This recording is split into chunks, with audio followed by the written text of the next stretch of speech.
A paz de nosso Senhor Jesus Cristo, aos prezados irmãos e ouvintes da Palavra de Deus. Hoje estamos dando continuidade aos nossos estudos bíblicos da Escola Dominical, referente ao terceiro trimestre de 2026.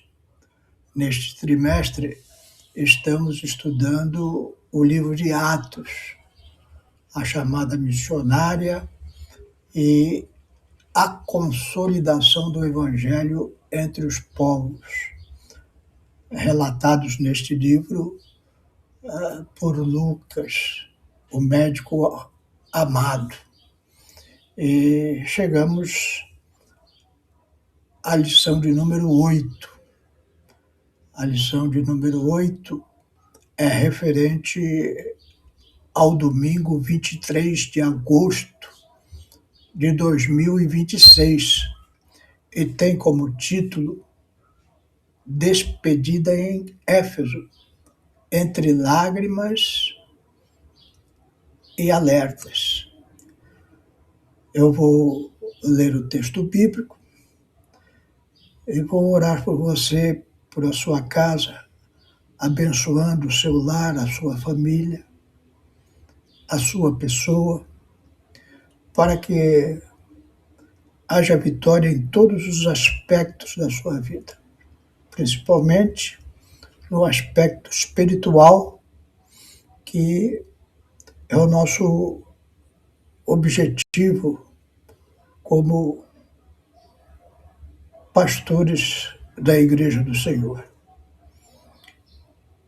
E então vamos ao texto, Atos 20, versículos 17 a 25 e versículos 36 a 38. Mas, como sempre, eu recomendo que você leia todo o capítulo 20 de Atos, aproveitando esses estudos da escola dominical, para você fazer uma leitura completa deste livro tremendo que mostra o início da igreja. Vamos ler Atos 20, 17 a 25 primeiramente. Diz assim: E de Mileto mandou a Éfeso a chamar os anciãos da igreja.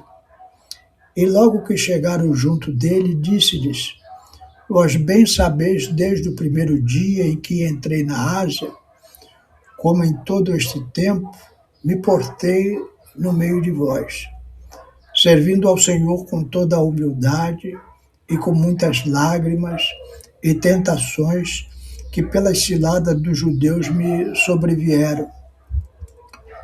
Como nada que útil seja, deixei de vos anunciar e ensinar publicamente pelas casas, testificando tanto a judeus como a gregos o arrependimento para com Deus, a fé em nosso Senhor Jesus Cristo. E agora eis que, ligado eu pelo Espírito, vou para Jerusalém, não sabendo o que lá há de me acontecer, senão que o Espírito Santo, de cidade em cidade, me revela, dizendo que me esperam prisões e tribulações. Mas de nada faço questão, nem tenho a minha vida por preciosa, contanto que cumpra com alegria a minha carreira e o ministério que recebi do Senhor Jesus, para dar testemunho do Evangelho da graça de Deus. E agora eis que todos vós, por quem passei pregando o reino de Deus, não vereis mais o meu rosto. Na continuidade de Atos 20, os versículos 36 a 38. E havendo dito isto, pôs-se de joelhos e orou com todos eles. E levantou-se um grande pranto entre todos, e lançando-se ao pescoço de Paulo, o beijava, entristecendo-se muito, principalmente pela palavra que dissera que não veriam mais o seu rosto. e acompanharam-no até aquele navio. Vamos orar para que Deus dê clareza ao nosso estudo bíblico. Senhor, meu Deus, aqui diante da Tua palavra, Senhor, pedimos da Tua graça, nos orienta pelo Teu Santo Espírito, Senhor. Fala, Senhor, profundamente com todos aqueles que se dedicam ao estudo da Tua palavra, Senhor, dando graça, humildade e sabedoria, Senhor. Abençoa a casa dos Teus servos, a família dos Teus servos, Senhor. Dá vitória, Senhor, em todos os assuntos da vida, Senhor. Quer no cuidado da vida espiritual, quer no cuidado da vida material, dando provisão para os Teus servos, Senhor, abrindo portas de trabalho. Dá saúde aos Teus servos, Senhor. Recupera os que estão enfermos, Senhor, para que o Teu nome seja engrandecido no nosso meio, com um testemunho verdadeiro das Tuas bênçãos sobre a nossa vida. É o que eu te peço e te agradeço em nome de Jesus. Amém. Paulo, ele está na cidade de Mileto. A cidade de Mileto era na Ásia Menor, atualmente é na Turquia. Ainda existe essa cidade, é um importante centro arqueológico da Turquia. Muitos turistas passam diariamente nesta cidade, onde Paulo fez esse discurso tremendo. A cidade de Mileto é também famosa pelo seu filósofo e matemático Tales de Mileto. Os estudantes conhecem muito bem o teorema de Mileto na geometria. Tales viveu nesta mesma cidade que Paulo está ali para pregar há 6 séculos antes de Cristo. Paulo está ali mais ou menos por volta do ano 58 a 62, depois de Cristo. E Paulo, ele está com pressa, ele quer ir para Jerusalém antes, e quer chegar lá antes da Páscoa. E aí ele manda chamar os presbíteros que estão na cidade de Éfeso. Ele não quer voltar para Éfeso, ele vem de Éfeso, agora ali em Mileto ele não quer perder tempo voltando a Éfeso para falar com os presbíteros. Manda que os presbíteros venham de lá, porque Mileto é um porto, ele já vai aproveitar ali para fazer sua viagem de volta à cidade de Jerusalém. E ali, com a liderança da igreja reunida, ele fala um sermão, um discurso dos mais profundos e pessoais de toda a Bíblia. É o único discurso de Paulo dirigido exclusivamente a cristãos. Paulo prega muito para não cristãos, mas aqui há uma preocupação com a igreja, e aí ele reúne os líderes da igreja e vai pregar exclusivamente para eles. E funciona como um testamento espiritual. Paulo sabe que de lá ele vai ser preso, ele já tem profecias a respeito, o próprio Espírito Santo está falando com ele acerca disso, mas ele não se importa. E a sua despedida, principalmente por esse motivo, emociona A todos Paulo chora, os presbíteros choram, a igreja chora com ele. A liderança fica profundamente tocada por esse discurso. A essência do discurso em Mileto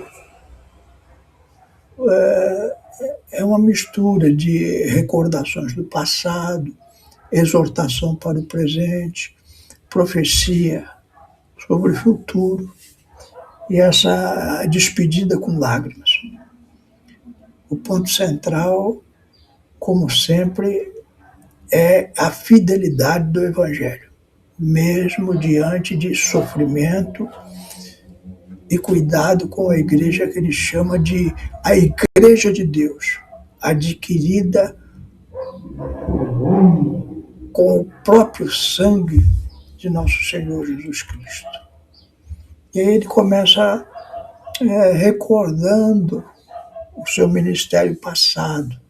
Paulo começa lembrando como viveu entre eles, com humildade, com lágrimas, provações, pregando publicamente, de casa em casa. Que coisa linda esse evangelho, de casa em casa, de porta em porta, falando de Jesus, chamando judeus e gregos ao arrependimento, não fazendo acepção de pessoas. Ele usa a sua própria vida como testemunho. Não buscou honra, não buscou dinheiro, não buscou conforto. E aí ele revela a sua decisão de ir a Jerusalém. Paulo diz que vai a Jerusalém compelido pelo Espírito. Está falando do Espírito Santo de Deus. Paulo faz tudo na direção do Espírito Santo de Deus. E esse é o desejo de Deus para nós, que todos nós, líderes da igreja ou não, andemos no Espírito. Como mais tarde ele vai escrever esta mesma igreja de Éfeso, na sua famosa Epístola Paulina, à igreja. Andando no Espírito, fazendo as coisas guiados pelo Espírito Santo de Deus. E é uma questão que nós devemos colocar diariamente diante de nós. Eu estou na direção do Espírito Santo. Eu escutei recentemente uma história numa empresa que presta serviço, que a responsável pelo departamento pessoal, uma irmã da Igreja Batista, ela ligou para uma moça para contratação. E ali nas tratativas, a moça falou: eu agradeço a oportunidade, mas eu já recebi uma proposta melhor, com um valor melhor. A irmã, conhecendo na outra, também era uma irmã em Cristo, falou para ela: olha, então ora e vê se é isso mesmo que Deus quer para você, ou se você pode ser direcionada para cá. Se você Deus falar contigo, de você trabalhar conosco, eu aguardo um telefonema até amanhã. E assim ocorreu. No dia seguinte, a moça telefonou, falou: olha, eu orei, e a direção de Deus é que eu recuse a outra proposta, que embora tenha financeiramente o valor melhor, eu vou trabalhar com vocês aí na empresa. Esses testemunhos nos alegram, porque mostra que o Espírito Santo trabalha até hoje, dando direção aos nossos irmãos. E ali Paulo fala, olha, eu vou compelido pelo Espírito Santo, sabendo que me aguardam prisões, aflições e sofrimento. Ou seja, o apóstolo Paulo não recebeu boas notícias do Espírito Santo, mas sabia que era a sua missão. Então ele continuou avante, dizendo, não considero a minha vida de valor algum para mim mesmo, contanto que complete a carreira e o ministério que recebi do Senhor. Essa frase é o coração da teologia paulina sobre a missão. Completei a carreira, o ministério que recebi do Senhor. Você está nessa direção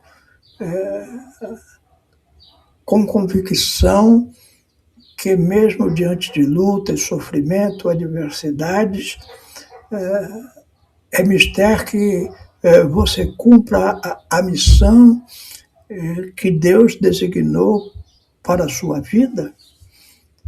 É coisa tremenda quando andamos na direção do Espírito Santo, fazemos a vontade do Espírito Santo e mesmo diante de tribulações e sofrimentos, situações adversas, continuamos firmes no Senhor, porque sabemos que Deus tem um propósito através da nossa vida, nos usando para ganhar almas, para fazer a sua obra. E aí Paulo continua no seu discurso fazendo uma advertência sobre falsos mestres.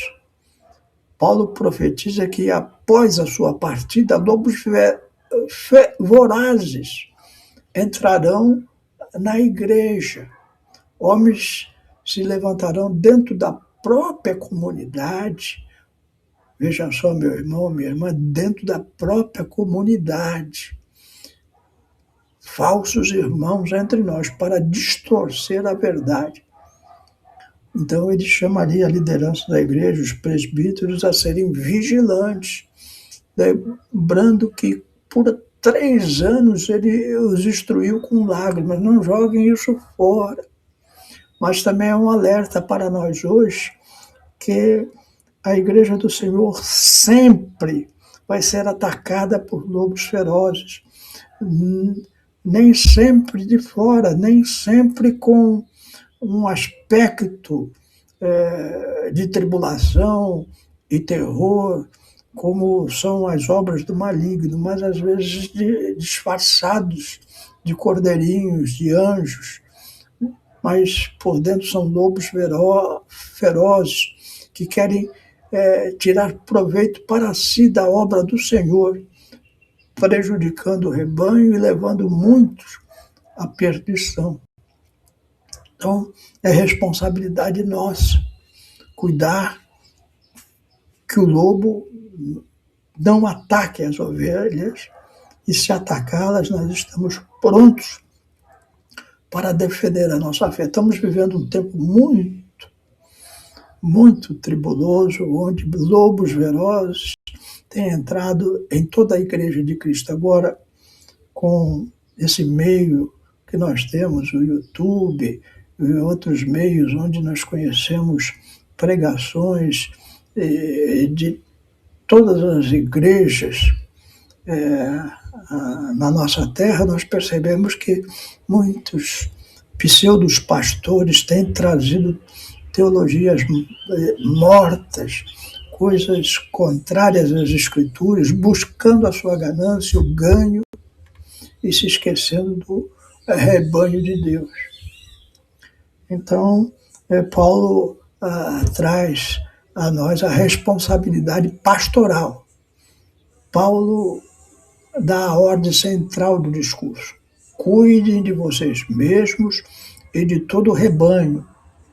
Eles são pastores colocados pelo Espírito Santo.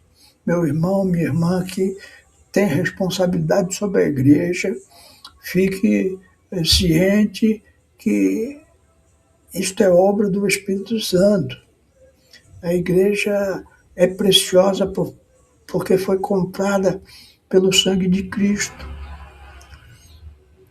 é uma das bases bíblicas para o papel dos líderes da igreja. Cuidem de vocês mesmos e de todo o rebanho. Então não vivemos para nós, mas vivemos para Cristo.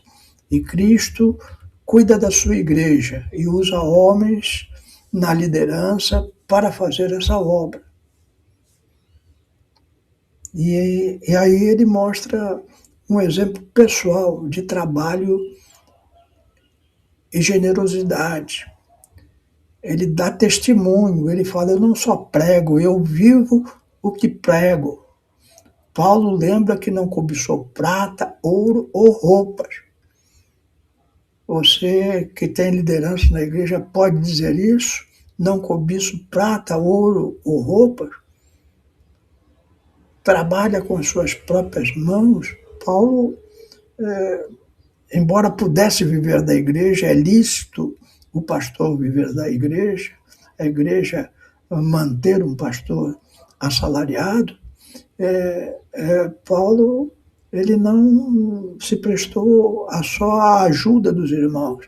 Ele fazia tendas, trabalhava, procurava de todas as maneiras não ser pesado para a igreja. Hoje, infelizmente, nós vemos pastores super milionários, buscando o luxo, a riqueza, a soberba da vida, dando péssimo exemplo para o rebanho. Ele viveu, o apóstolo Paulo, segundo a frase atribuída a Jesus, mais bem-aventurado é dar do que receber. Então, ele não estava preocupado em receber, ele estava preocupado em dar. Então, ele se esforçou, trabalhou e pregou a palavra de Deus de dia e de noite, em tribulações, em prisões, em açoites, como ele diz mais tarde. Tudo isso porque ele estava cumprindo o ministério que Jesus o tinha chamado, sabendo que ele iria responder sobre as ovelhas que lhe tinham sido confiadas. E às vezes você, meu irmão, minha irmã, pode ficar aí um pouquinho despercebido, dizendo, não, mas eu não sou pastor, eu não sou presbítero, eu não tenho responsabilidade sobre a igreja. Não, você tem sim. Você tem responsabilidade de amar os irmãos, de orar pelos irmãos, de cuidar da doutrina da igreja no sentido de guardá-la e preservá-la e não deixar que lobos entrem na sua casa. Você tem responsabilidade sobre a sua família, se você tem esposa, se você tem filhos, se você tem netos. Você tem a responsabilidade sobre essas pessoas. Você tem um rebanho para cuidar. É preciso ficar claro isso. E aí Paulo, no final do seu sermão, nós vemos as despedidas com lágrimas. Nós não somos apenas palavras, nós somos sentimentos. O Espírito Santo nos toca. E o discurso termina com oração. Ele manda todos ficarem de joelhos, eles oram. Há um choro coletivo. Abraços. Os líderes da igreja estão tristes porque Paulo disse que não veria mais o seu rosto. Nós cremos na vida futura, no nosso encontro com nosso Senhor Jesus Cristo e nosso encontro com todos os irmãos que viveram em Cristo, mas mesmo assim, ainda neste mundo sofremos com perdas. E a igreja estava sentindo aquela perda porque sabia que Paulo falava sério, que se ele estava dizendo que o Espírito Santo estava avisando que viria grande tribulação e prisões, eles sabiam que aquilo era verdadeiro. Então, o sentimento foi de tristeza. Eles acompanharam até o navio e uma cena ali de profunda humanidade. Esse sermão nos traz muitos ensinamentos, mas eu só quero deixar um ensinamento para os irmãos. Pensem no futuro. Cuide de vocês mesmos, mantendo a doutrina, procurando a oração, a leitura da palavra, e cuide do rebanho. Se você é pastor, se você é presbítero, a responsabilidade é muito grande, como Paulo deixa claro aqui. E se você não for, não ocupar um cargo de liderança, não pense que você está livre de responsabilidade.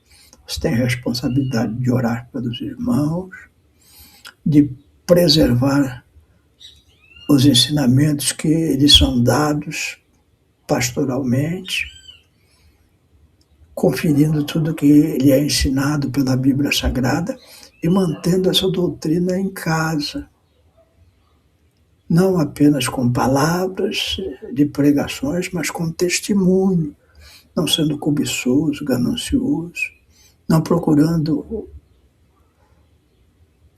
buscar proveito próprio, mas ensinando seus filhos, seus netos no temor do Senhor.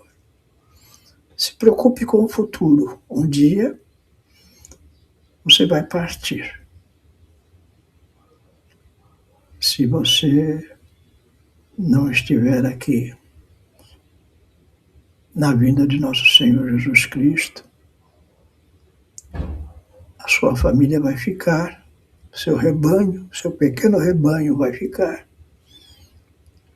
E o que você deixou para eles? Qual foi o seu legado?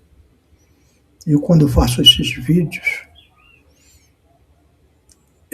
embora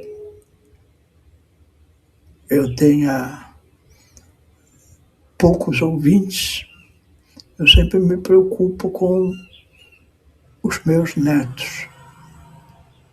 Já estou com uma idade avançada, sei que está se aproximando o final da minha carreira. Mas quero deixar um legado para os meus netos. Esses vídeos, eles podem, daqui a anos, se Jesus não vier estudá-los, ver o que o seu avô pensava, o que ele ensinava, qual era a doutrina que pesava. E também procuro, na minha vida pessoal, no convívio com a família, deixar o testemunho de que sempre procurei fazer a obra de Cristo, cuidando para que nenhum da minha casa, juntamente com a Marisa, minha esposa, não se afastasse da obra de Cristo. Até aqui tem nos ajudado o Senhor. Por que esse discurso de Paulo, para nós concluirmos, é tão importante? É o testamento pastoral de Paulo. Mostra seu coração, sua missão, a sua visão da igreja. Revela o modelo de liderança cristã, humilde, vigilante, sacrificial. É uma das passagens mais emocionantes de Atos. Que Deus te abençoe. Quero orar neste momento para que você pense no futuro da igreja, se você tem responsabilidade pastoral, e se não tem, que você pense na sua família, no seu pequeno rebanho, para que Deus te dê graça e você cumpra o propósito que Ele tem de você cuidar desse pequeno rebanho. Senhor, meu Deus, nos ajuda, Senhor, nesta missão de transmitirmos às gerações futuras aquilo que tu nos tem ensinado através da tua Escritura, para que os nossos familiares ou as pessoas que estão debaixo da responsabilidade da nossa liderança possam permanecer firmes mesmo após a nossa partida, guardando o teu evangelho, dando bom testemunho de Cristo.